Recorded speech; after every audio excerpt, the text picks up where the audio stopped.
Bienvenidos a otro programa de conversaciones académicas donde tendré un invitado muy especial. Este programa es bajo el auspicio, bajo el patrocinio de la Maestría en Enseñanza de la Física en modalidad presencial y la especialización en Enseñanza de la Física en modalidad virtual de la Universidad Tecnológica de Pereira. Pueden inscribirse físicos, licenciados en física, matemáticos, licenciados en física y matemática, químicos, ingenieros y áreas afines a las ciencias y a la educación. Aquí les dejo los datos para que se inscriban en la maestría en enseñanza de la física o la especialización en enseñanza de la física. Bueno, para mí es un gusto tener en el programa Conversaciones Académicas al doctor Alejandro Frank. Bienvenido desde Pereira, Colombia, Alejandro. Encantado, James. Es un verdadero gusto. No tengo el gusto de conocer Colombia, pero espero que se abra una oportunidad de visitarles pronto. Por acá será muy bienvenido, profesor Alejandro. Bueno, voy a simplemente a decir un poco, porque es muy larga su hoja de vida. El profesor Alejandro Frank es licenciado y tiene una maestría en física en la Facultad de Ciencias de la UNAM, así como un doctorado en física matemática de Ciencias Físicas de la UNAM. Ha colaborado en el Centro de Ciencias de la Complejidad, es investigador de tiempo completo en el Departamento de Estructura de la Materia, actualmente es coordinador del Centro de Ciencias de la Complejidad, de lo que hablaremos más adelante. Sus temas de estudio básicamente son la estructura de la materia, simetrías en física, estudio de la teoría atómica, temas de los cuales vamos a hablar. Le voy a comentar algo, Alejandro, que en Wikipedia usted aparece como uno de los grandes expertos en supersimetría. Entonces, para mí es un honor tenerlo acá en el programa. Muchas gracias. Muchas gracias.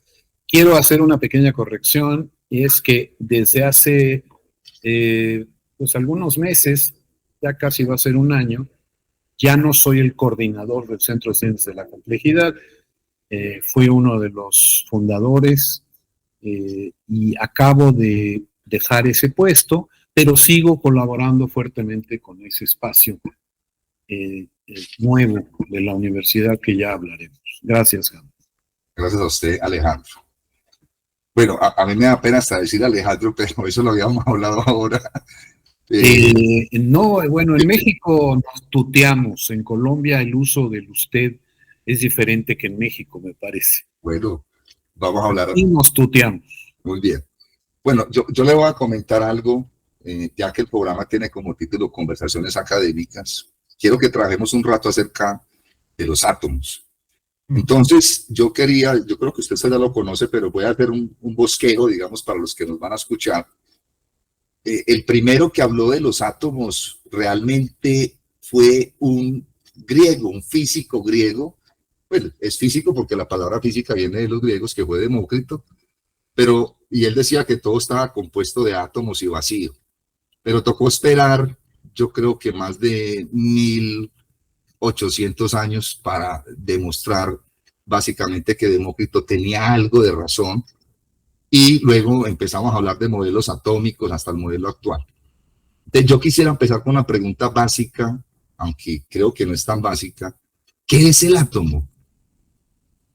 Bueno, la concepción de Demócrito, el Leucipo, de que la materia fue una concepción filosófica en el sentido de la lógica. Es decir, si empezamos a subdividir la materia, subdividirla, llegaron a la conclusión de que eso sería infinito. Efectivamente, sería un proceso infinito, y que ellos postulaban que debía de haber un final, un mínimo, un tamaño que ellos llamaron átomo. Lo que la palabra misma expresa es indivisible. Y cuando conocimos los átomos, como dice usted, casi 2000 años después, le llamamos átomos a algo que resultó ser todavía divisible.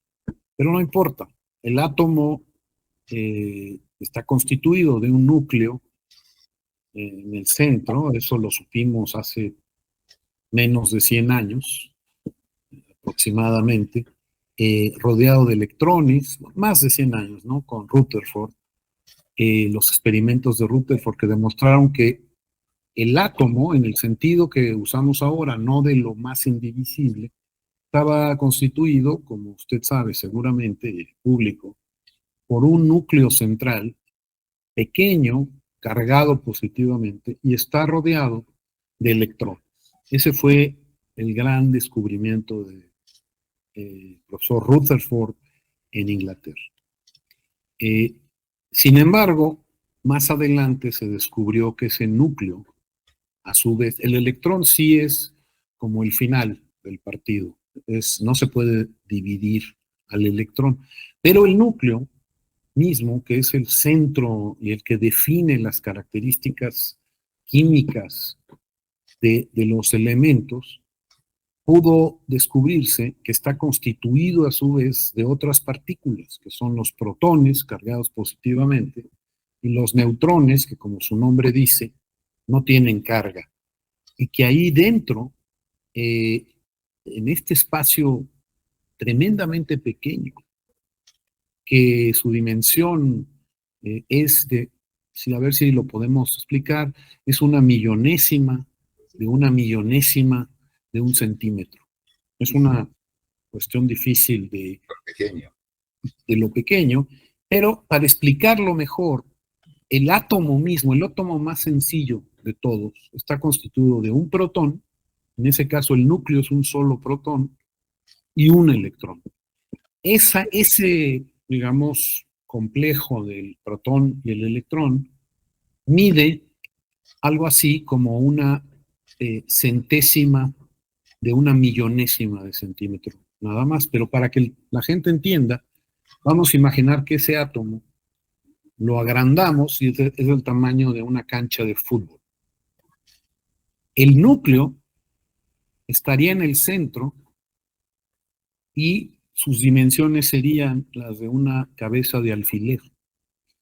O sea, el núcleo del átomo es 100,000 veces más pequeño que el átomo completo. Entonces, ¿qué es el átomo?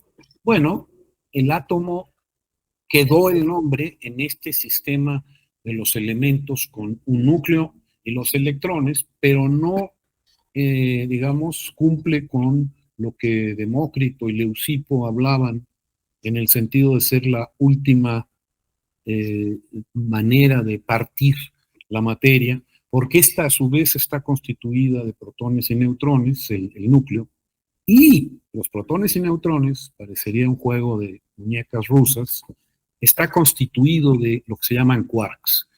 Parece que ahí ya paró el juego de seguir partiendo. Entonces, son las partículas elementales. El concepto original de indivisible lo constituyen las partículas elementales, que son el electrón, el protón, los quarks, el protón no, los quarks y otras partículas elementales que la gente no conoce, pero que hay un zoológico de partículas elementales. Pero coloquialmente para los físicos un átomo es esa primera digamos, investigación que hizo Rutherford de cómo están constituidos los elementos, como el hidrógeno, el litio, el carbono, etcétera, que son este núcleo central constituido de protones y neutrones rodeado de electrones y que cada uno de ellos tiene características muy especiales, cada uno. Bueno, pero dígame. Aquí me surgen varias inquietudes con todo lo que nos dijo. Sí. Que todavía estudiamos el átomo. Yo he hecho algunas afirmaciones en clase y si usted en este momento me la refuta, yo creo que le agradecería muchísimo. Yo que le he dicho a mis estudiantes, porque yo estudié filosofía de la ciencia, sí. Digo, nadie ha visto un átomo, primera afirmación, nadie, es decir, nadie ha visto, digamos, a nosotros los libros de física nos muestran modelos, nos muestran modelos de Rutherford, nos muestran modelos de Bohr, hay unos modelos actuales que es el modelo mecánico cuántico y el de modelo ondulatorio, pero nadie, ningún microscopio, por muy avanzado que sea, puede ver un átomo. Incluso no puede ver el electrón, porque el electrón viaja a una velocidad inmensa. Esa Tiene sería la usted primera toda la pregunta. razón, tiene usted toda la razón y mencionó cómo ha ido actualizándose el concepto de la mecánica cuántica, tema que yo dediqué la mayor parte de mi vida al estudio de los núcleos atómicos con la mecánica cuántica. Lo que usted menciona de ver los átomos es difícil de explicar del todo lo que significa ver. Eh, Efectivamente, hasta hace muy poco, con los más potentes microscopios, era imposible estudiar los átomos. Muy recientemente, profesor, se ha podido tener imágenes, así como se tuvo del hoyo negro recientemente, que es otro tema, Correcto. de imágenes que están reconstruidas de la información proveniente del átomo. El primero que demostró la existencia de los átomos, increíblemente porque fue su año maravilloso, fue Albert Einstein, el gran físico de la relatividad y de No otras. fue Rutherford. ¿Me escucha? No fue Rutherford. No. La existencia en 1900, Rutherford disparó partículas alfa contra una lámina de oro, ¿okay? Y descubrió que efectivamente lo que pasaba ahí tenía que explicarse a través de un modelo de una partícula cargada central y electrones. Ahora, en la materia en general, la existencia de los átomos todavía se dudaba. Cuando Einstein explicó lo que se llama el movimiento browniano, no sé si usted quiere que yo describa qué cosa es el Sí, movimiento. claro, claro. Cuando tenemos un microscopio y vemos un líquido que no está esterilizado, que es un líquido, vemos pequeñas partículas que pueden ser de polvo, pueden ser de pequeños objetos microscópicos, que están en movimiento constante, en zigzag. A eso se llama el movimiento browniano. Y Einstein lo explicó matemáticamente, explicando que ese movimiento de estas partículas que ya son visibles al microscopio con facilidad, están siendo golpeadas por moléculas, en las propias moléculas del líquido. ¿Sí? En ese sentido, esto era evidencia directa de que el líquido está conformado por una colección enorme de moléculas y de átomos que están moviéndose a grandes velocidades, y ese movimiento browniano surge digamos, se produce por el golpeteo constante de las partículas del líquido correspondiente. Esa fue la primera evidencia directa que la materia, efectivamente, la materia, en este caso el líquido con pequeñas partículas visibles, está constituido, se fija usted, no los veía, pero tenía una evidencia directa de su presencia ahí y en la explicación matemática exacta del movimiento en zigzag que hoy en día se llama el movimiento browniano. Porque el señor Brown, un biólogo, fue el primero en observarlo con su microscopio, viendo sorprendido que en el líquido había estas pequeñas partículas que se movían constantemente, algo que nadie había observado.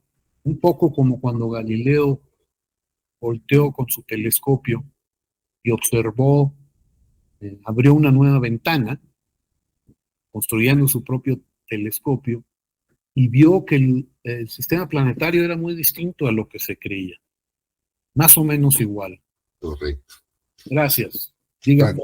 Lo que pasa es que yo quiero profundizar muchísimo porque son cosas que, digamos, por ejemplo, los niños son muy inquietos. Hay niños que preguntan mucho. El niño, uno no debe dejar de ser niño en ese sentido.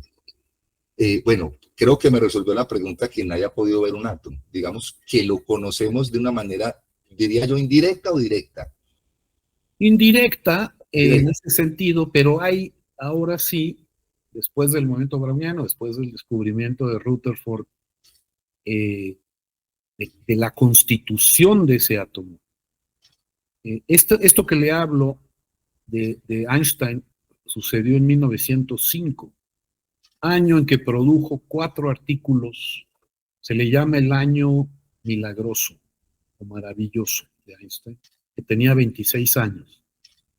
Y eso es muy importante que sus alumnos, que la gente lo sepa, que no es este señor viejo de pelos blancos levantado, así que yo envidio, sino un joven de 26 años, el que maravilló al mundo con 4 artículos que resolvían, que cambiaban nuestra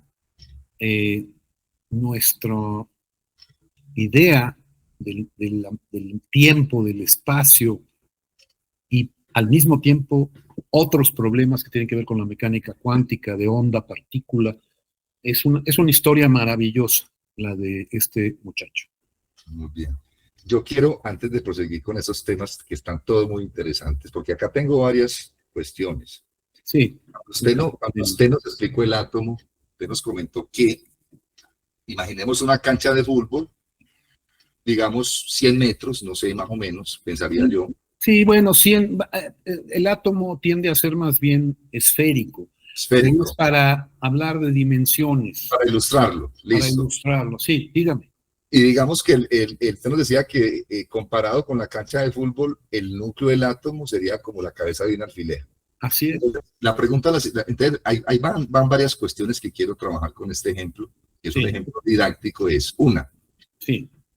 ¿En qué parte del estadio estarían los electrones? Esa sería una pregunta. Espero yo termino las otras. Lo otro es, ¿qué hay entre la cabeza del alfiler y el electrón? ¿Eso es espacio vacío? ¿Qué hay ahí en ese momento? En ese espacio. Sí, James. Mire,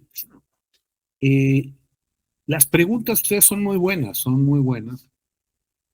pero las respuestas dependen del grado de precisión con que queremos hablar. Los espectadores o los electrones cubren de una manera un poco extraña esa cancha de fútbol, navegan por ella. Con el modelo de Bohr, en el caso de un solo electrón, el átomo de hidrógeno, que es toda una historia maravillosa, porque me gustaría luego conectar esto con la observación de las estrellas y lo que sabemos de las estrellas, gracias a haber descubierto cómo son los átomos. Una cosa maravillosa. Lo que quiero decir es que en el modelo de Bohr pensábamos que hay un electrón que da vueltas alrededor del núcleo. En ese caso, pues estaría un solo electrón dando vueltas en la cancha de fútbol. Uno solo electrón, rapidísimo, dando vueltas. Cuando aumentamos el peso, la masa del hidrógeno al helio, el helio es el segundo elemento aparte, que tiene 2 protones y 2 neutrones. Cuando hacemos eso, ya hay 2 electrones jugando allá afuera en la cancha de fútbol. El núcleo sigue siendo casi del mismo tamaño, sigue siendo ese alfiler, pero donde hemos acomodado muy apretados estas partículas. Cuando seguimos para arriba, el litio es el siguiente, hasta llegar a núcleos más pesados, aumenta el número de electrones enormemente. Y lo que Bohr planteó, con el objetivo de explicar las observaciones extraordinarias, que voy a adelantarme a sus preguntas, que hacen que, por ejemplo, en el átomo de hidrógeno no haya cualquier órbita, sino solo unas poquitas órbitas que puede ocupar ese electrón. Y eso se traduce en la práctica, eso es la mecánica cuántica, pero en la práctica se traduce en que cuando tenemos hidrógeno como gas en un espacio y lo excitamos, por ejemplo, eléctricamente, en una campana, este gas emite luz que corresponde a esas órbitas particulares especiales que el electrón puede ocupar. Esa es una visión, digamos, no exactamente correcta. La mecánica cuántica nos ha complicado la imagen, pero es suficiente para entender que eso sucede en cada átomo. Los átomos solo pueden ocupar ciertas energías, ciertas órbitas, entonces no ocupan toda la cancha. Efectivamente, no ocupan toda la cancha, sino solo a 5 metros, a 11 metros, a 14, y depende de qué átomo estemos hablando. Esas distancias de las órbitas explican que cuando los electrones brincan entre una órbita y otra, emiten luz de ciertas energías. Entonces, el átomo de hidrógeno tiene lo que llamamos un espectro, que es ¿qué luz emite el átomo de hidrógeno? Bueno, emite luz en solo algunos colores, vamos a decirlo así. De hecho, decimos en ciertas longitudes de onda, está relacionada esa idea con los colores y lo podemos platicar más adelante. Y lo maravilloso es que el hidrógeno entonces tiene su código de barras. Y el helio tiene su código de barras. Y el litio tiene su código de barras. Y así sucesivamente. Entonces podemos observar esa huella digital desde lejos. Por eso decía yo que se puede conectar con ver la atmósfera de Neptuno o de Júpiter y observar que en su atmósfera hay hidrógeno, hay helio, hay litio, o qué es lo que hay, porque tiene su propia huella digital, la luz. La luz nos trae información extraordinariamente precisa de qué es lo que hay en esos planetas, y deje usted en los planetas, en las estrellas lejanas.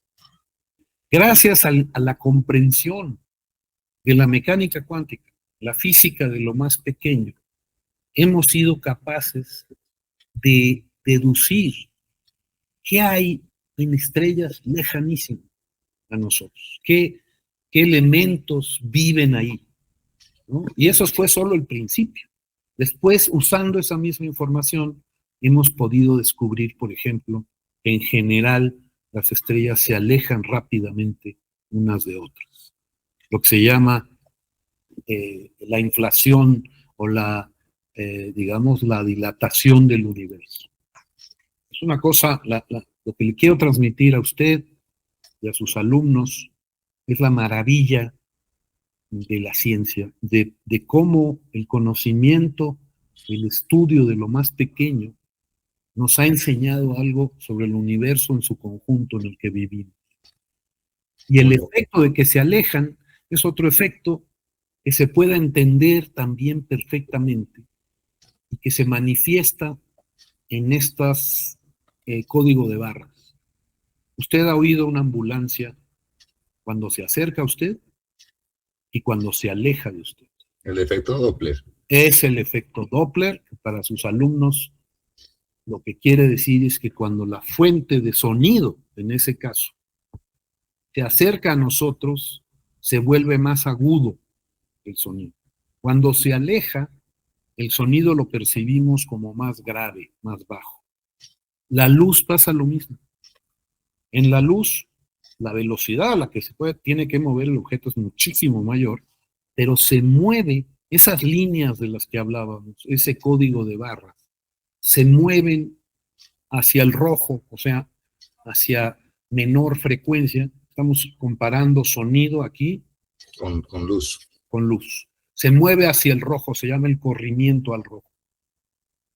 Y al observar al hidrógeno, por ejemplo, estrellas lejanas, se ha corrido como la ambulancia, vemos que se están alejando de nosotros. Porque la frecuencia, dónde están esas líneas, ese código de barras, esa huella digital, se movilizan, se mueven, y podemos deducir a qué velocidad se mueven con respecto a nosotros. Y es como con la idea de la ambulancia, uno puede entenderlo. Y fíjese usted cómo de la mente humana, de la deducción lenta de la humanidad, en el avance del conocimiento, se unen muy distintos aspectos del universo. Y hemos seguido en esa dirección, y ser un científico es la cosa más maravillosa que uno puede ser. No, excelente todo lo que nos ha dicho. Me tiene acá pensando muchas más cosas. Perfecto. Y voy a comentarle acerca de lo siguiente. Sí. Respecto a todo lo que nos acabo de decir, y yo he hablado con profesores de física, porque pues trabajo con profesores de física. Sí. Una cuestión es el tema del vacío, una primera cuestión. Entonces, insisto en esto. Sí. ¿Existe el vacío o realmente no hay vacío? ¿Qué es el vacío? ¿Qué Sí. es a través de qué se mueven los electrones? Sí. Porque tiene que moverse en un espacio, o sea, tiene que tener, o sea, si yo me muevo en una carretera, tengo la carretera, si yo me muevo en el carro, pues yo voy por una vía. Claro. Él tiene que moverse en algún momento, pero también escucho yo decir que en el espacio, ya hablando de macro, el espacio pues Sí, ya, sí. ¿qué hay entre la Tierra y la Luna? ¿O qué hay, por ejemplo, entre el sistema solar y otro sistema solar? Claro. No, hay meteoritos, pero hay espacios vacíos donde realmente no hay átomos, no hay nada. Sí. No es tan vacío como uno cree. Hay radiación electromagnética que cubre casi todo el espacio. Eso es luz y cosas parecidas a la luz. Los alumnos probablemente sepan que la luz es una pequeña componente, la luz visible, de algo mucho más amplio. Cuando es más bajo, cuando ya no lo podemos ver porque su frecuencia es más baja que lo que percibe nuestro cerebro, nuestro sistema visual, se llama infrarrojo. De hecho, la radio son ondas todavía más lentas y con una longitud más grande. Sí. Y para el otro lado, también dejamos de percibir la luz cuando llegamos al violeta, y entonces aparece la radiación ultravioleta que tanto nos advierten que hay que cuidarse de ella, porque es más energética, puede producir mutaciones en la piel. Y luego están los rayos X, pero todos esos, y luego lo que se llama rayos gamma, es un espectro, así se llama, enorme, electromagnético, así se llama. Y la luz corresponde, la luz visible, a una pequeña componente. Usted quiere saber del vacío, y no lo voy a evadir. En principio, en primera aproximación, el electrón no es difícil entender. Si fuera una partícula como una piedrita, no necesita que haya nada para transportarse. Usted la arroja, si estuviéramos en un lugar sin aire, en el espacio, esa piedra se va a mover en línea recta, por los siglos de los siglos, amén. Es una partícula, no es tan difícil entender. Entonces, en primera aproximación, y ahorita le explico más, hay un vacío, hay una ausencia de materia en primera aproximación. ¿Por qué digo en primera aproximación?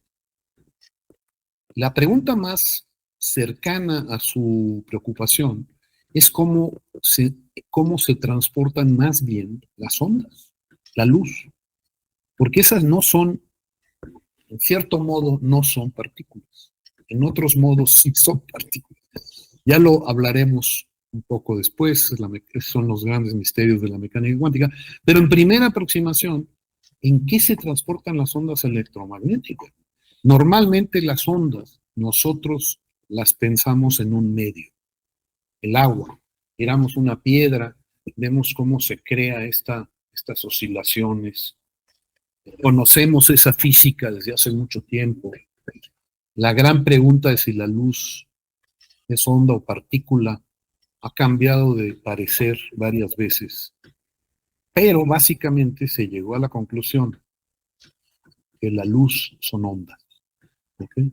Esto después volvió a cambiar por Einstein y por otros, en que puede ser onda o puede ser partícula.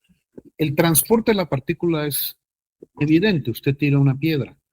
La partícula usted la hace que se mueva y se mueve en un vacío, si lo quiere ver así. Es más problemático pensar si la luz es onda, en qué medio se mueve. Y se creyó por mucho tiempo que había un medio que se bautizó con el nombre de éter, con características muy complejas que pretendían explicar ese como el medio en que se transporta esta energía. Se demostró después la inexistencia de este y que la onda electromagnética es algo, la luz, que se reproduce y se mueve por sí misma, se va creando y moviendo de esa manera, tanto la parte eléctrica, como yo le estoy llamando electromagnetismo, y lo podemos hablar en algún momento que usted quiera. ¿Qué quiere decir eso? El espacio está vacío en primera aproximación. Cuando lo observamos con más detalle, más a fondo, en realidad no está vacío. Hay partículas que se crean y se destruyen constantemente. Pero esas solo tienen relevancia cuando uno estudia, por ejemplo, en el gran laboratorio en Ginebra, el CERN, a la interacción de partículas a muy altas energías. Yo sé que esto es complicado y no es desde luego mi intención hablar en forma complicada, pero quiero responder a su pregunta bien. Muy bien, está muy bien. Y la respuesta es que depende a qué escala vemos las cosas. A nuestra escala hay un vacío, esencialmente, en el espacio. Aquí no, aquí estamos en un fluido que es el aire, constituido sobre todo de nitrógeno, oxígeno y otras pequeñas cantidades de otros gases. En el espacio exterior, para nuestros fines, podemos pensar que el espacio está vacío. Podemos pensar en una aproximación. Muchas gracias, profe. Adelante, Jaime. Mira, profesor Alejandro, hay una pregunta que también se han hecho desde la antigüedad, por lo menos Demócrito, y luego otros filósofos como Leibniz, que también era científico, y en la actualidad tenemos físicos como Michio Kaku, por ejemplo, que trabaja mucho el tema de la mecánica cuántica, la teoría de cuerdas, pero hay una pregunta en todo esto, y yo la he pensado mucho.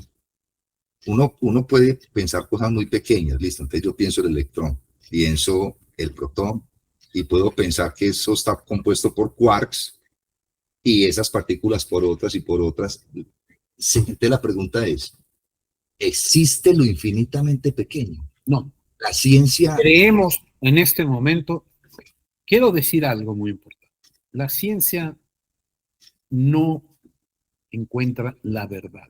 La ciencia se dedica a encontrar cada vez mejores aproximaciones para explicarnos la naturaleza de la materia, del espacio, del tiempo. Hasta ahora, nuestra conclusión hasta este momento, que parece bastante fuerte, es que estas partículas elementales, ya mencioné algunas de ellas, como el electrón, los quarks, los neutrinos, son otras partículas, son la base última de la materia. ¿Okay? Están también otras partículas, como la famosa partícula de Higgs, y la que se pudo observar hace poco, pero esencialmente la física actual, después de estudiar por un siglo a los núcleos, a los átomos, a las mismas partículas, ha llegado a la conclusión de que ahí se acaba. No es que los quarks estén conformados por otras partículas, ni que los electrones, hasta donde sabemos hoy, todo apunta a que son elementales. Esa es la palabra. Elemental quiere decir ya no tiene estructura. El protón sí, tiene la estructura de los quarks, pero los quarks ya no tienen una subestructura. Y los electrones ya no tendrían más estructura entonces. Exactamente, son no los entendemos 100%. Claro, y profe, pero cuando Michio Kaku habla de otras partículas, fermiones, hay una cantidad de partículas. Sí. Bueno. Esas partículas entonces son todas están basadas de acuerdo al conocimiento actual que se llama el modelo estándar de la física. Hay estas partículas elementales que conforman otras y hay teóricamente la posibilidad de que existan otras partículas elementales que no hemos observado y que son las supersimétricas, por ejemplo, que usted mencionó esa palabra, que es un poco complicado explicarlo, pero que no se han encontrado en los experimentos para decepción de muchos físicos, estas partículas, digamos, teorizadas. Cuando digo una teoría, para un físico, una teoría no es como se usa coloquialmente, no, eso es solo teórico, no. Cuando hablamos de una teoría, es que está conceptualizada, matematizada en física. Pero comprobada. Dígame. No necesariamente. No necesariamente. Confirmada, ese es el gran reto. En nuestras teorías podemos conceptualizar muchas cosas. Yo trabajé mucho tiempo en tratar de entender a estas cabezas de alfiler, que a su vez tienen su personalidad, cada uno también tiene su huella digital, cada núcleo es diferente.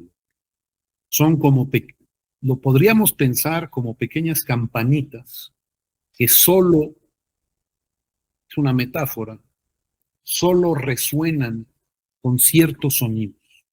Cada uno de los núcleos tiene su propia huella digital, sus propias frecuencias, características, como el átomo. Pero esas frecuencias características en el núcleo son mucho más energéticas. El núcleo, cuando se excita, en vez de emitir luz, como el hidrógeno, emite rayos gamma, que son poderosísimos. De ahí que, ahora que está tan de moda la película Oppenheimer, los núcleos están asociados con energías muy altas.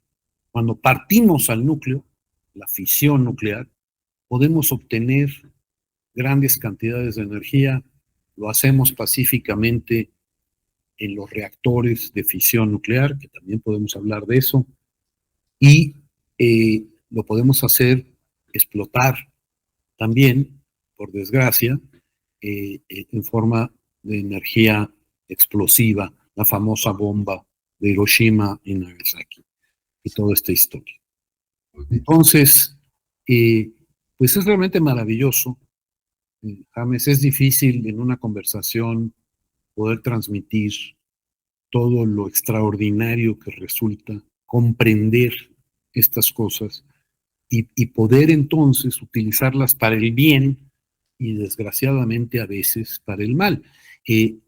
Yo siempre digo que el conocimiento produce responsabilidad.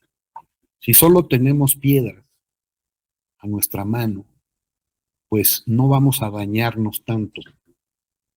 Mientras ha ido avanzando la ciencia, también avanza la tecnología y también nuestra responsabilidad. Y eso viene a cuento porque hemos estado hablando hasta ahora de lo que es la física elemental. Nuclear. La física nuclear, la física atómica, pero también está la física de lo complejo. Y hoy en día nuestra mayor amenaza es la pérdida del equilibrio de nuestro planeta, el cambio climático, la emergencia climática. Pero de eso hablaremos, no sé si hoy o en otra ocasión, cuando ustedes gusten, y le quiero ceder la palabra para que me pregunte lo que usted sienta que quiere que trate yo de aclarar. Muchas gracias. Profe, Alejandro, voy a hacer una pregunta un poquito metafísica. Sí. Usted dijo ahora algo muy importante, y esto se ha discutido muchísimo. La ciencia, esto también lo decía Carl Sagan y Karl Popper también lo decía, la ciencia actúa por aproximaciones a la verdad. Sí. aproximaciones. Y lo otro es que a la realidad, ¿eh? a la realidad, No diría la verdad, sino a la verdad, la realidad. Y lo otro es que hay cuestiones que primero, digamos, se conceptualizan teóricamente y luego a los muchos años se comprueba que, digamos, que son ciertas, se descubren, digamos, de esa o manera. no son ciertas.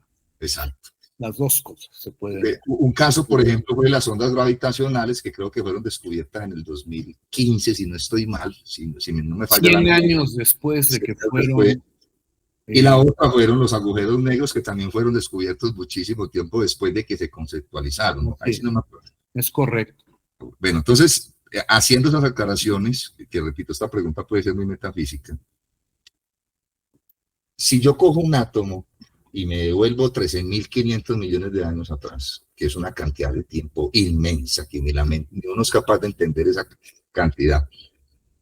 El protón estaba por ahí suelto, el neutrón estaba por ahí suelto, los electrones sueltos, y luego, o sea, a ver, yo sé que usted dijo ahora que es muy difícil explicar esto en términos sencillos, pero lo puede hacer, lo puede hacer. La pregunta es, ¿cómo se formaron los, o sea, ¿Cómo llegó a haber tanta cantidad de átomos? ¿Cómo se formaron? ¿Los protones estaban separados del átomo? Sí. ¿Qué es lo que piensa la ciencia acerca de esto? Mire, la teoría del Big Bang, de la gran explosión. Yo quiero aclararle a sus alumnos, sobre todo a la gente que nos escucha, que esto que usted planteó de que hay aproximaciones sucesivas a la realidad es muy importante. Newton estaba en lo correcto en cierta aproximación. Newton fue un talento extraordinario, escribió, logró descifrar los movimientos de los planetas de una manera extraordinariamente bella y concisa. Sin embargo, después se descubrió que esa teoría es una aproximación a una teoría más completa, que es la de la relatividad. La relatividad no excluye a Newton, sino que en una cierta aproximación se reduce en la teoría. Usted me pregunta algo, pues sí, una pregunta muy lógica, ¿de dónde nacieron? Bueno, la idea es una gran explosión donde estaba toda la materia. En esa explosión se creó toda la materia, pero existía, como usted dice, de manera que llamamos hoy un plasma. Es decir, las partículas libres, cargadas, moviéndose extraordinariamente rápido, y en pocos segundos empezó a modificarse, pero tardó varios cientos de miles de años en poderse enfriar lo suficiente para que se formaran los átomos. Es decir, esos electrones que andaban volando por allá, los protones por acá, se juntaron finalmente porque el universo al crecer se enfría. Y al enfriarse permite que esos electrones se puedan asociar, casar con los protones. Los neutrones son un poco más compleja la idea, que los neutrones solo existen en libres 11 minutos. ¿Okay? Los electrones. Los neutrones. Los neutrones, pero dentro del núcleo viven felices por los siglos de los siglos. ¿Y qué pasa después de los 11 minutos?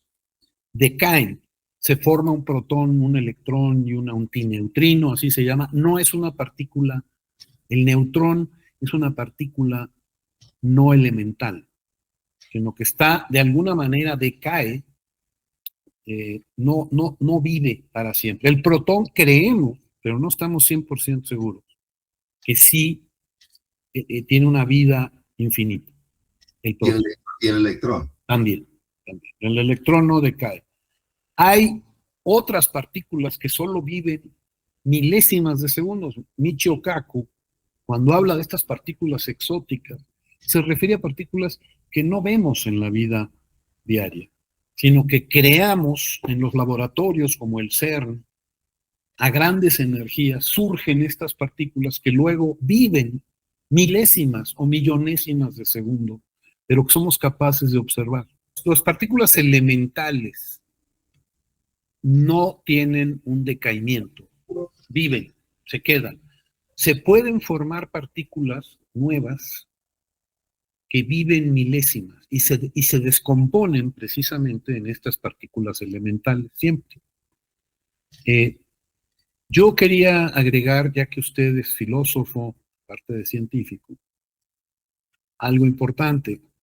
La ciencia no responde por qué, solo trata de aproximarse a responder el cómo. ¿Cómo? ¿Cómo es que? Y tenemos evidencias de lo que decimos. En la gran explosión, usted me va a decir, ¿y cómo saben?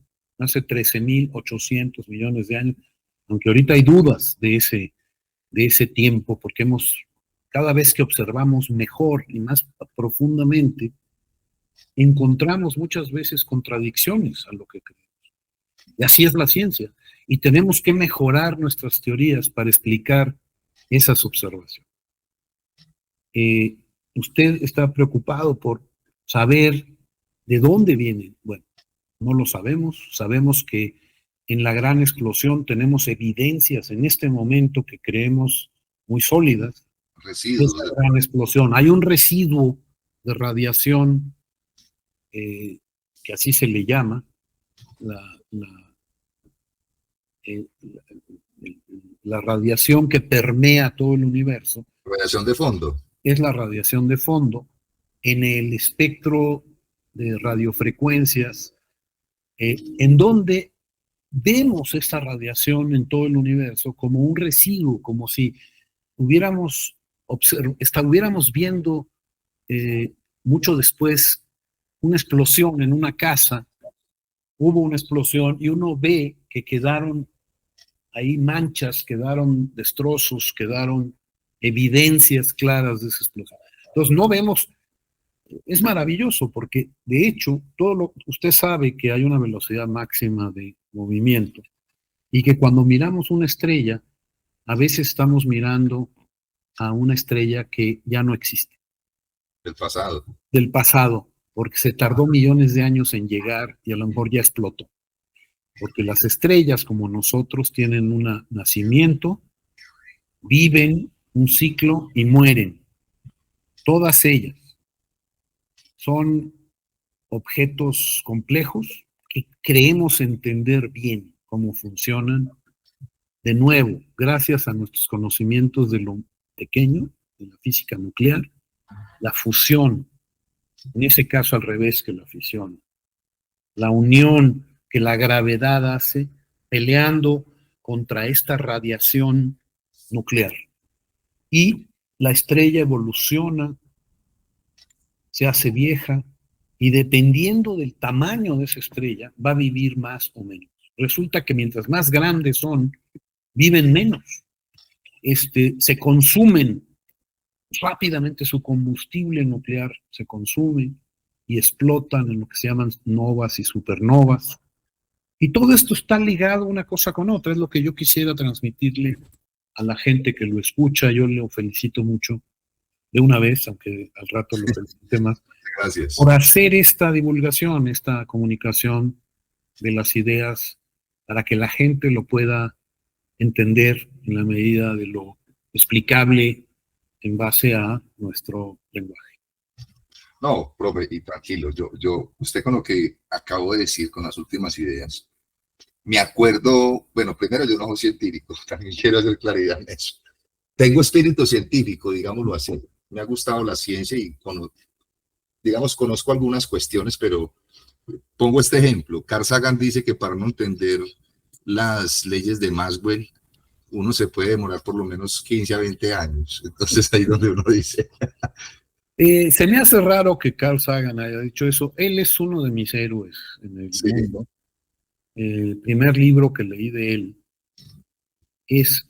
fue un astrónomo, pero escribió un libro de biología que se llama Los dragones del Edén, que ganó el premio Pulitzer, y abajo en el subtítulo dice especulaciones sobre el origen de la inteligencia humana. Entonces, este astrónomo que se lanza a especular con gran inteligencia e intuición sobre otros temas, para mí es un héroe porque yo he intentado, guardando las proporciones, utilizar mi comprensión de algunos campos para meterme en otros, para intentar aportar algo nuevo desde otros ángulos a la ciencia. Eso hizo Carl Sagan mucho. Usted dice que dijo que se tardaría unos 15 años en entender las ecuaciones de Maxwell. Bueno, es un milagro también. Las ecuaciones de Maxwell son de una perfección, de una belleza matemática impresionante. Y también ahí es importante que sus alumnos, la gente que lo escucha, entienda que para comprender la belleza de las matemáticas, sí es importante entender las matemáticas. Claro. Es como un lenguaje. Yo le puedo decir a usted que la poesía china es la cosa más maravillosa. Pero si usted no sabe chino, va a estar complicado, a menos que yo lo traduzca y pierda toda su originalidad, su belleza. No se puede traducir, como la música no se puede traducir tampoco. Pero por fortuna, los seres humanos captamos la belleza de la música. La podemos entender, aunque no sepamos escribir música, aunque no seamos expertos, podemos apreciar la música. La belleza matemática es como el chino. O aprende uno ese lenguaje, porque es un lenguaje, o es difícil apreciar lo que quiere decir un físico mexicano cuando dice la belleza de las ecuaciones matemáticas. Es como estos poemas chinos para aquel que no habla matemáticas. Pero les quiero asegurar que las ecuaciones de Maxwell, por ejemplo, pero hay otras muchas versiones matemáticas, son tan bellas como las composiciones de Brahms, de Beethoven y de Mozart en otro espacio, en otra dimensión humana.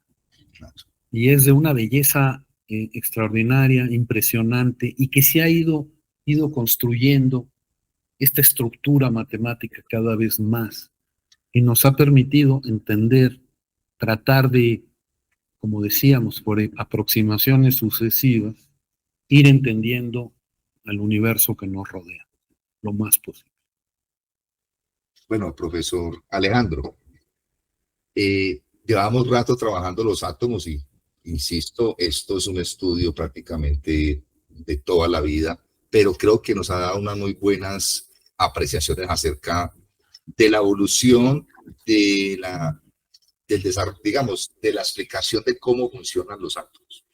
Yo quisiera en este momento pasar a otro tema y voy a empezar, digamos, con un pequeño comentario. Hay dos teorías que son la mecánica cuántica y la teoría de la relatividad. Y por aparte tenemos hoy en día algo que está muy en boga, que es la inteligencia artificial. Sí. Yo me he hecho esta pregunta, de hecho se la hice al ChatGPT, yo se la hice. Sí. Si hoy en día hay más de, pues voy a poner acá una cifra muy por encima, más de 10.000 físicos en el mundo, tratando de compaginar esas dos teorías, y tenemos supercomputadores que pueden resolver ecuaciones más rápido que un ser humano, incluso computadores que le ganan a un jugador de ajedrez, a un jugador de Go. Entonces, con toda esta tecnología que tenemos, ¿por qué, ya para que nos sumerjamos en teoría de la complejidad, usted es optimista en que los computadores, con todos estos desarrollos que hay, todos esos físicos, puedan llegar a desarrollar una teoría unificadora de estas dos, llamémoslo, subteorías de la física? No. Mire, profesor James, yo pertenezco a un colegio, así se llama, el Colegio Nacional en México, en donde están algunos de los mejores poetas, literatos, antropólogos, químicos, médicos y yo tengo el honor de pertenecer a ese colegio. Para mi entrada al Colegio Nacional hace 9 años, hablé de lo que se llama, mi título fue de lo elemental a lo complejo.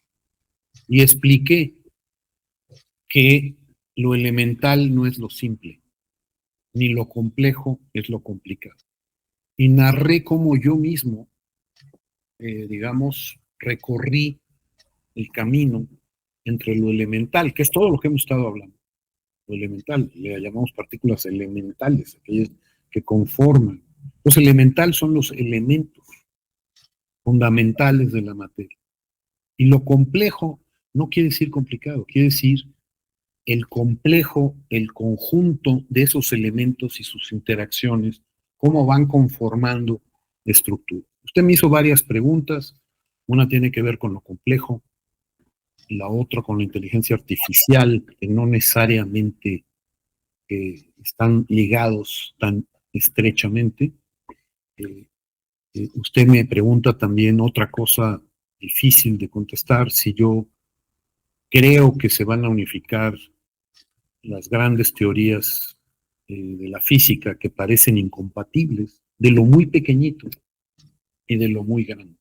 O sea, la mecánica cuántica y la teoría de la gravitación, que hasta ahora se llevan mal. ¿Okay?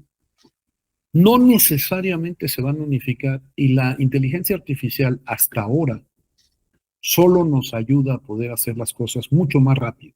ChatGPT es sorprendente lo que puede hacer. Usted me ha dicho que ha podido dialogar, entre comillas, con este algoritmo, que es impresionantemente capaz de crear estructuras, lenguajes muy coherentes y muy explicativos. Hasta ahora no sabemos de un caso de creatividad en la inteligencia artificial, donde tendría yo que definir bien lo que es creatividad.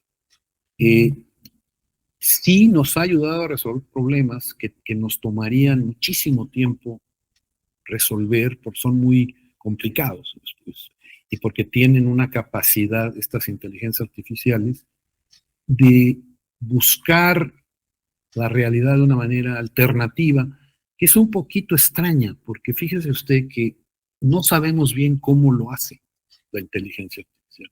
Es como le llamamos una caja negra. Le enseñamos qué cosa es lo que esperamos, qué es lo correcto y cuáles son las señales de ello, y la entrenamos para que haga eso. Entonces ya la inteligencia artificial ha resuelto problemas que el ser humano había planteado precisamente, como por ejemplo en la biología, cómo las proteínas, que son componentes importantísimos de nuestro ser, se enrollan y desenrollan. Y es un problema muy complicado, pero que fue planteado por seres humanos y especificado exactamente por seres humanos, no por la inteligencia artificial. Lo que la inteligencia artificial hace hasta ahora, hay toda una cuestión filosófica de hacia dónde puede llegar, pero hasta ahora lo que hace es resolver mucho más rápido y eficientemente que nosotros problemas que los seres humanos hemos planteado, no las computadoras. Yo soy de los que cree que nosotros, y esto le va a sonar a parte de sus oyentes fuerte, que nosotros no somos otra cosa que máquinas biológicas, bioquímicas, genéticas, que han evolucionado por millones de años. Que no somos algo más que eso. Cosa que alarma profundamente a colegas míos, poetas, literatos, incluso algunos científicos, a religiosos, que yo diga tal cosa. Pero la ciencia no tiene ninguna otra evidencia más que esa. Somos máquinas que han evolucionado. Y no solo nosotros, todos los organismos que habitan la Tierra, desde las bacterias, desde las primeras células, hasta los árboles, han evolucionado y son máquinas.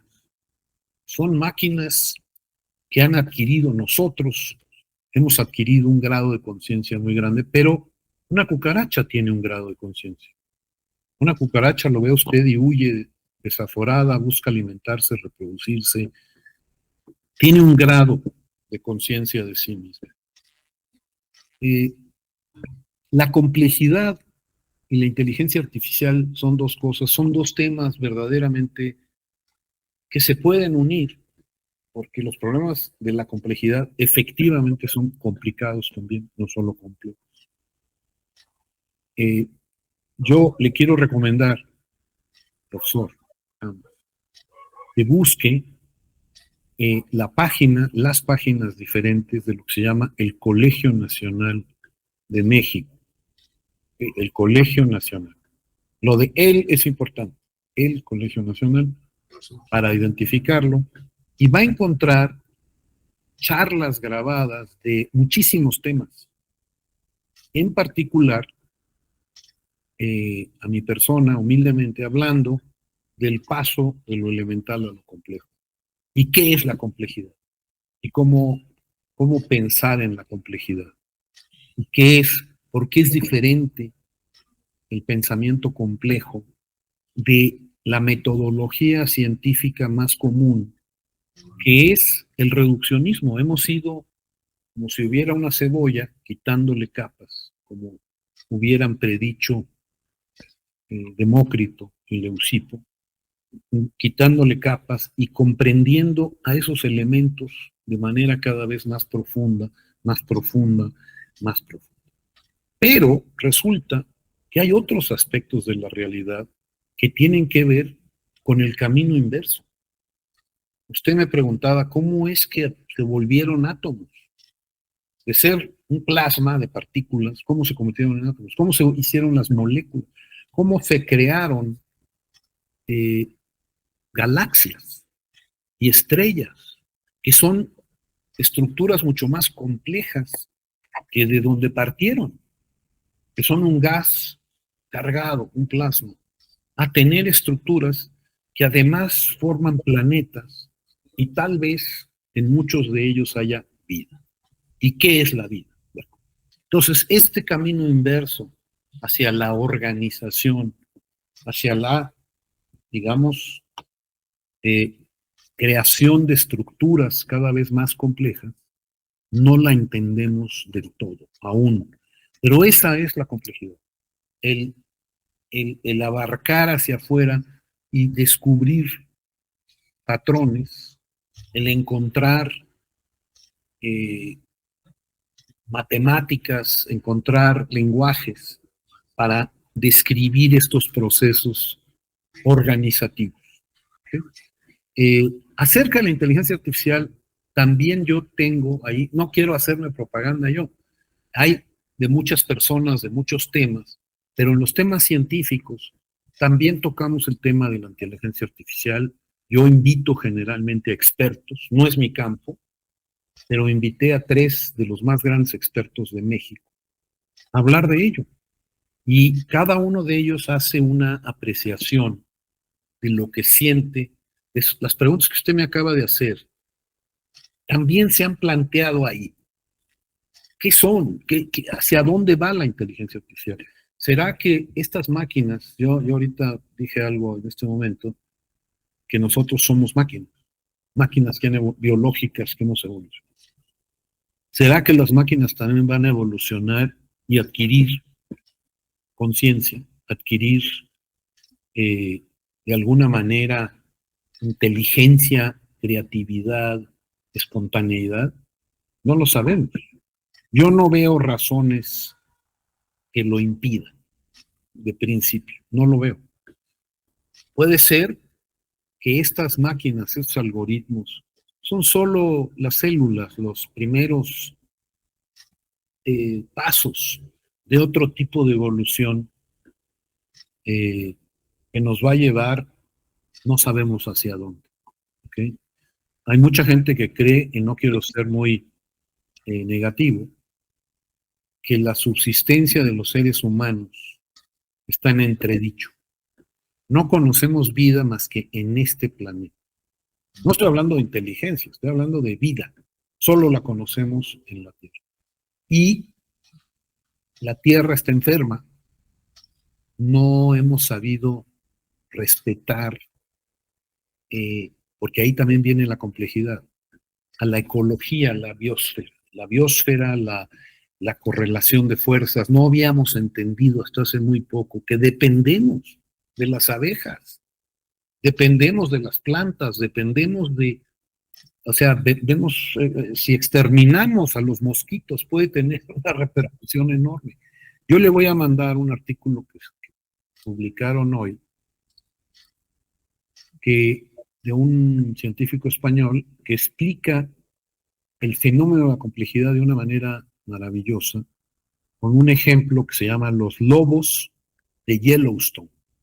Yellowstone es este parque en los Estados Unidos, en Wyoming, que era una belleza ecológica bárbara con miles de animales, plantas, y cómo esto, el hombre, causó un deterioro brutal ahí, como lo estamos haciendo en muchos lugares del planeta. Pero cómo lo remediaron. Entonces se lo prometo que cuando se acabe esta oportunidad, esta conferencia con usted, le voy a mandar este artículo que lo va a motivar mucho en cuanto a la idea de esta interacción entre muy distintas especies que lleva al equilibrio. Son muy buenas sus preguntas, lo quiero felicitar. Yo creo que me está haciendo preguntas muy válidas, inteligentes y pertinentes. Y son difíciles de contestar. Gracias. En general. Voy a ir terminando como con las últimas y voy a hacer un comentario. Sí, profesor. Voy a hacer un comentario, intentaré no extenderme mucho. Sí. Si uno analiza, por ejemplo, algunos pensadores desde la antigüedad, sí. Por ejemplo, Aristóteles. Aristóteles es el padre de la lógica, pero también escribió sobre política, sobre ética, sobre metafísica, sobre física. Repítame quién se me fue.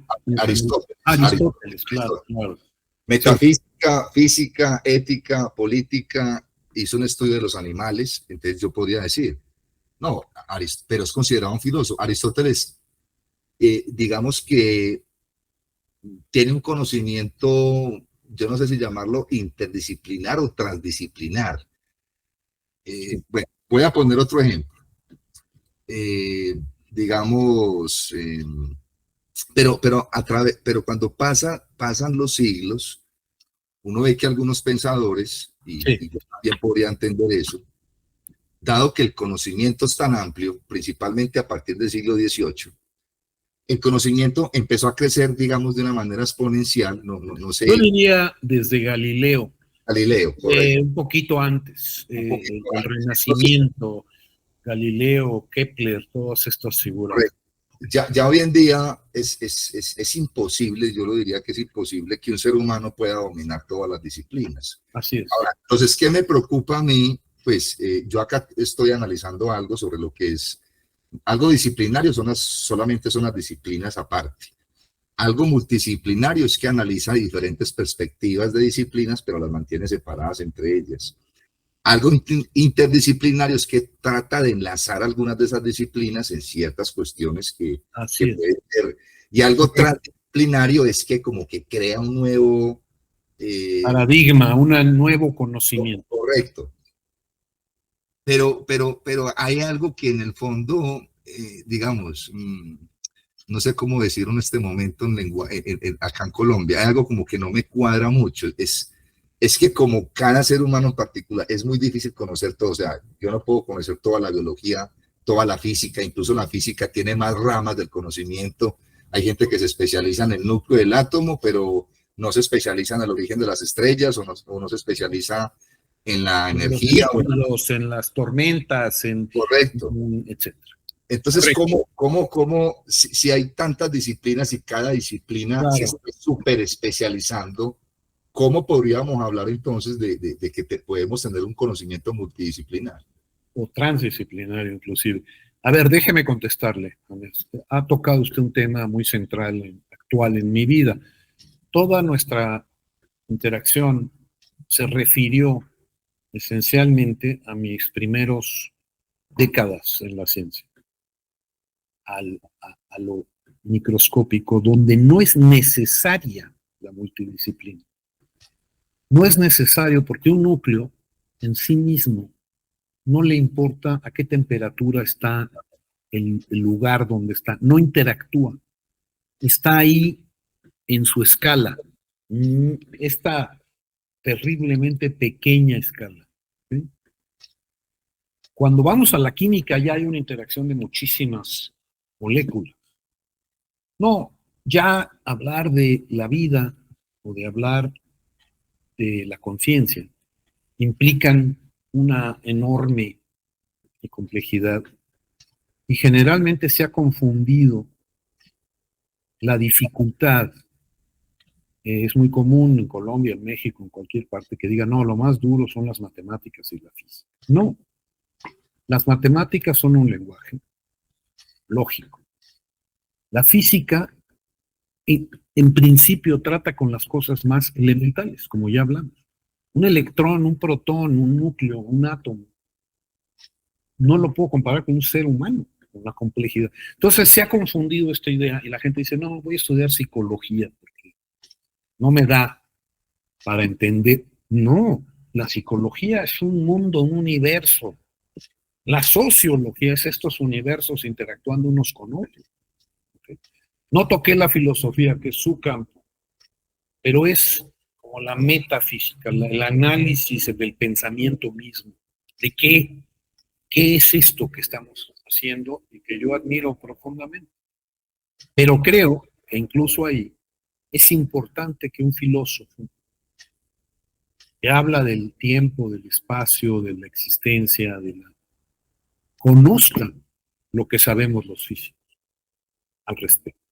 Ya no se puede ahora sentarse a tratar de pensar el significado del universo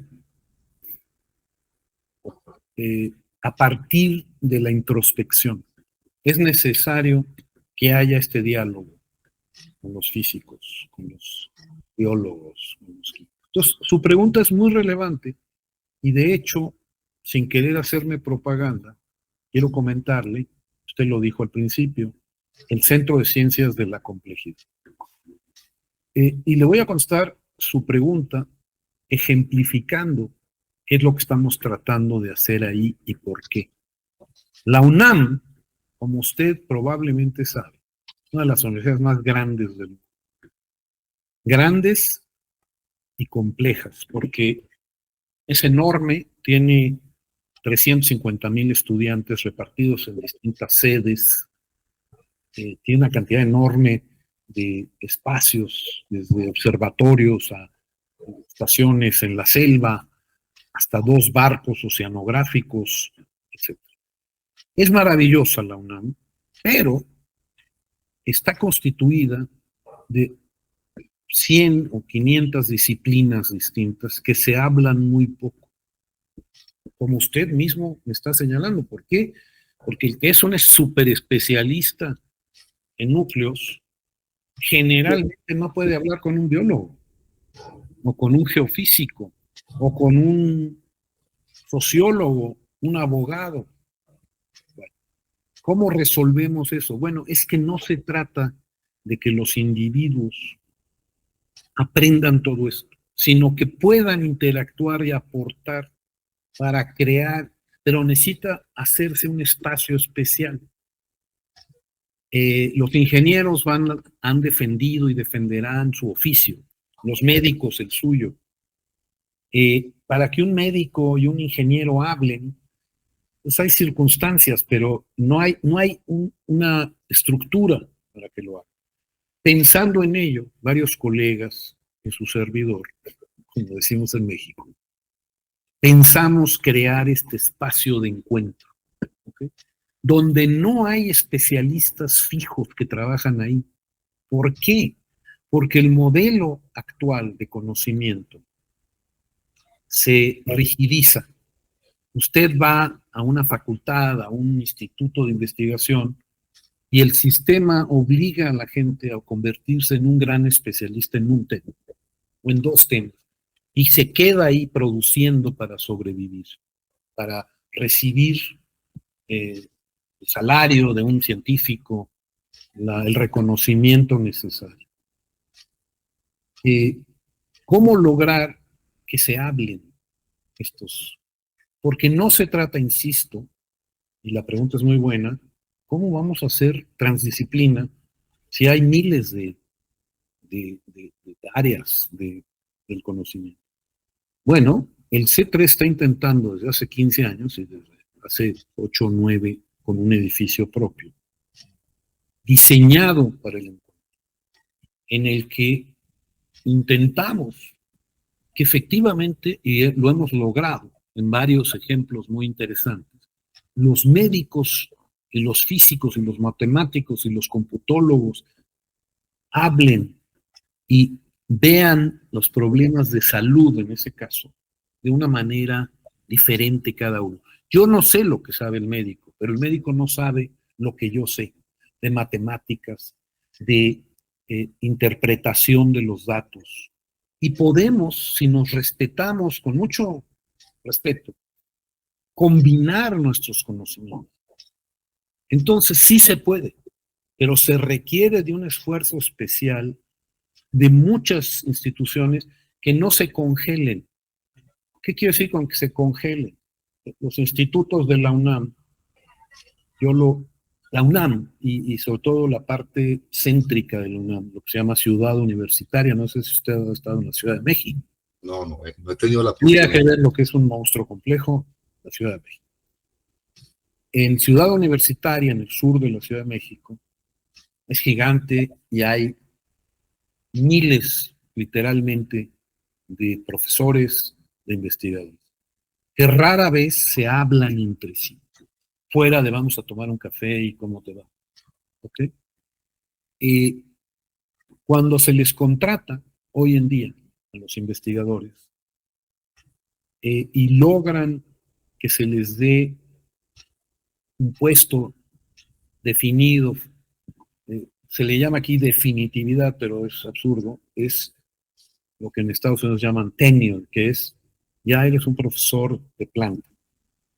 Tienes 30, 40 años para desarrollar tu trabajo y no lo vas a mover de lo que hace. ¿Por qué? Porque está obligado a producir constantemente y cada vez la especialidad, y mejor si es, mientras más especialista, en este sistema se le premia más. No se premia el trabajo colectivo, la importancia de los problemas que se analizan. No se premia. Tenemos que crear las estructuras para que se premie el trabajo en grupo de distintas disciplinas y se tiene que juzgar de una manera diferente y apreciar. Pues lo que hacemos ahí es, a partir de problemas sociales, médicos, energéticos, el cambio climático, juntamos o intentamos hacerlo. A las personas las llamamos, las convocamos para analizar estos problemas de estas muy distintas perspectivas, donde yo lo comparé en alguna ocasión en un artículo para la prensa con la Torre de Babel y encontrar la piedra Rosetta para podernos hablar unos a otros y respetar y comprender lo que el otro está diciendo sin lo que se acostumbra ahora es yo desprecio a los que hacen esto y a los que aquellos también y no me interesa esto. No. Necesitamos, para resolver los problemas que tenemos encima, de todos estos conocimientos. Le voy a poner un ejemplo final. Un problema gravísimo en México es la obesidad y la diabetes. Son una pandemia más grave que la que sufrimos con COVID. La diabetes, la obesidad y la diabetes no es un problema médico exclusivamente. Es un problema de la pobreza, de la educación, de falta de educación, genética, de la sociedad en su conjunto. La gente tiene más problemas para comer sano por razones económicas. Claro que es un problema médico, pero si el señor se le ve solo desde el aspecto médico, lo que va a ocurrir y que ocurre es que solo cuando está grave llega a los centros de salud, donde ya casi es irremediable su mal. Hay que anticipar, eso lo pueden hacer los científicos que crean o ven estos patrones, pero tienen también que actuar los políticos de crear estas estructuras. Esto es muy, digamos, utópico, pero es un problema, la diabetes, como muchos otros problemas que estamos sufriendo, no se diga el cambio climático, son tienen una enorme cantidad de variables que tienen que ser analizadas en conjunto, no separadamente. Tenemos que ver cómo educar a la gente, cómo ayudarle a la gente en otros contextos. Y solo lo podemos hacer con equipos de trabajo que miren desde distintos ángulos.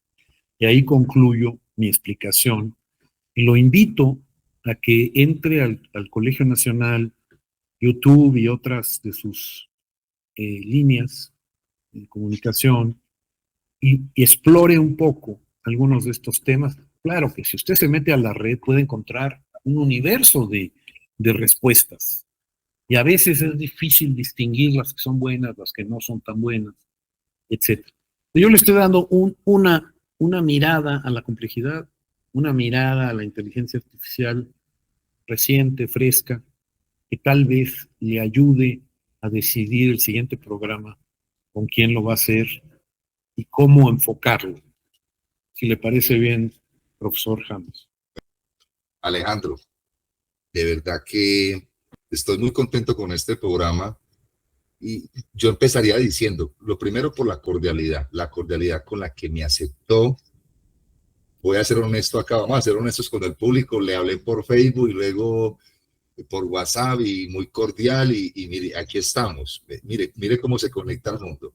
Y yo lo había conocido ya para que sepa, porque le di algunas conferencias suyas y luego me di cuenta que tenía Facebook y no, voy a agregar al profesor Alejandro y voy a hablar con él. Y yo ya había hablado con Miguel Alcubierre, con el que tuve un programa también. Mi amigo.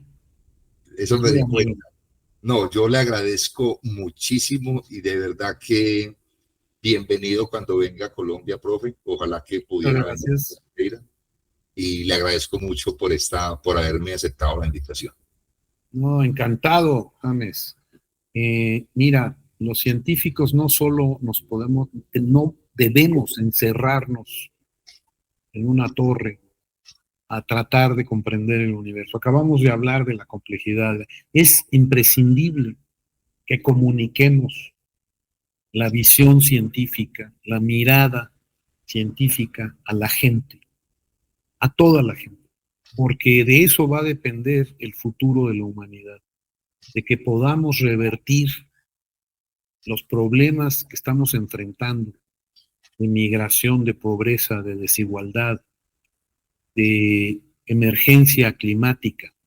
Depende de que se pueda, y eso hacía Carl Sagan y por eso lo admiro particularmente, por su capacidad de comunicación a la gente.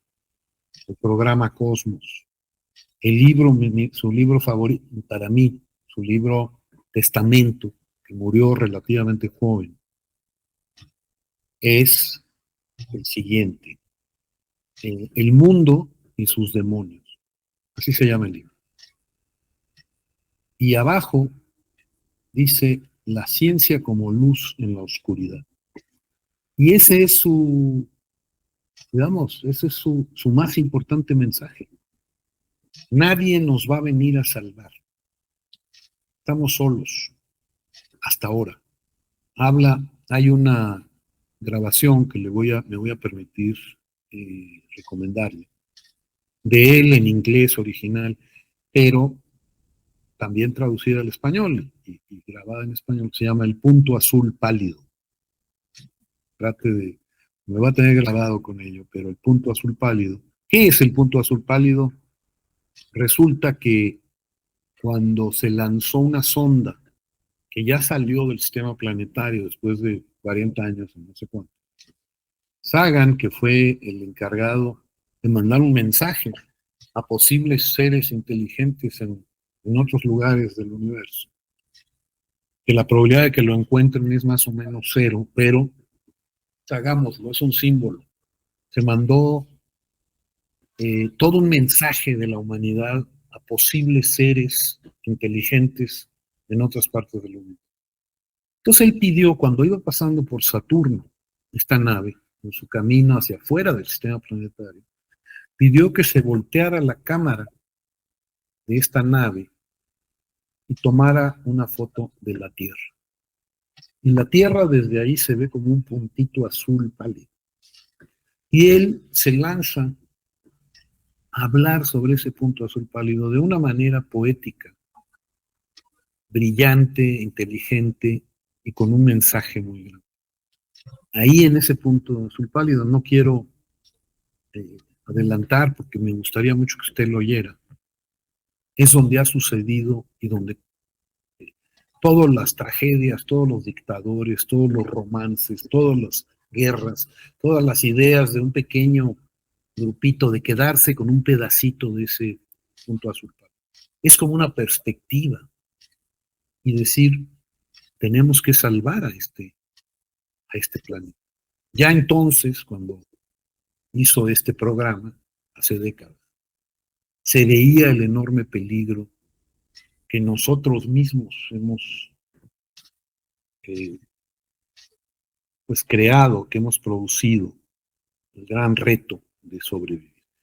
Y entonces les recomiendo mucho como despedida a su público y a usted que oigan, en inglés lo oye uno a él, su voz muy dramática, muy brillante, pero hay traducciones múltiples al español.